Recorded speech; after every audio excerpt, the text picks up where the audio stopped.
Windswept by Nadine D'Souza. The copperpod tree was in full bloom.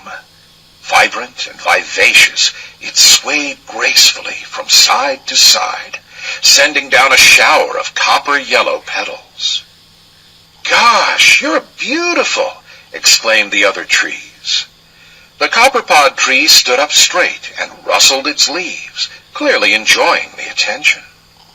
A gust of wind blew through the forest, causing all the trees to bend westward. "Oh no, my flowers!" cried the copperpod tree, trying its best to stand still. Another gust of wind sent the trees swaying the other way. "That's enough," said the copperpod tree, as a bunch of flowers fell from its topmost branches. "I've just about had enough." All the other trees turned to look. "Now look here, Mr. Wind, I refuse to dance to your tunes any more. I wish to sway by myself, not the way you want me to," said the copperpod tree firmly. A gentle whisper broke out among the trees. The wind stopped blowing. The din of dead silence rang through the forest. A moment later, the wind swept through the air again.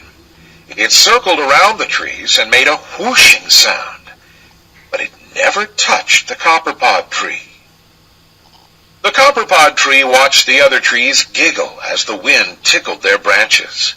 Then it turned the other way and admired its flowers.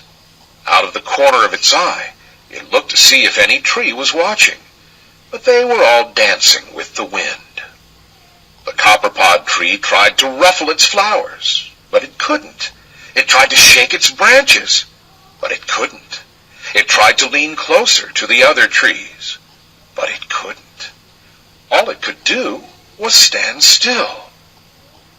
"Gosh, you're beautiful," said the trees.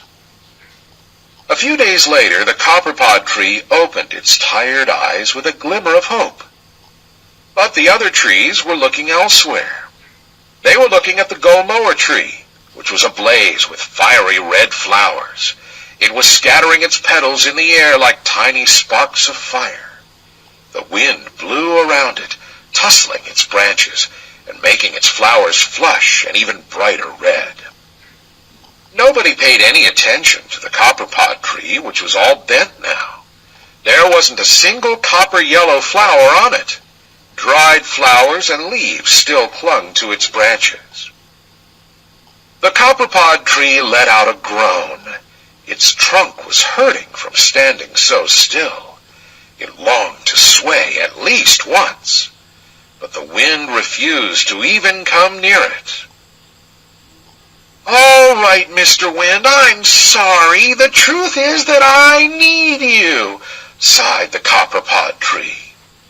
It felt a slight waft of air near its side. The wind had come closer to listen.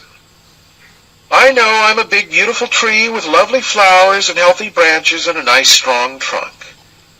But all that doesn't matter if all I can do is be still," said the copperpod tree.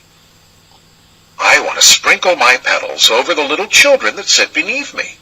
I want to reach out my branches and kiss the sky. I want to stretch and protect the people that take shelter under me. I want to dance again. I want to be a living, breathing tree that sways with the wind." The copperpod tree hunched lower, unable to even stand up straight anymore. A gentle breeze floated over the copperpod tree. It started out at its roots, awakening them from their slumber.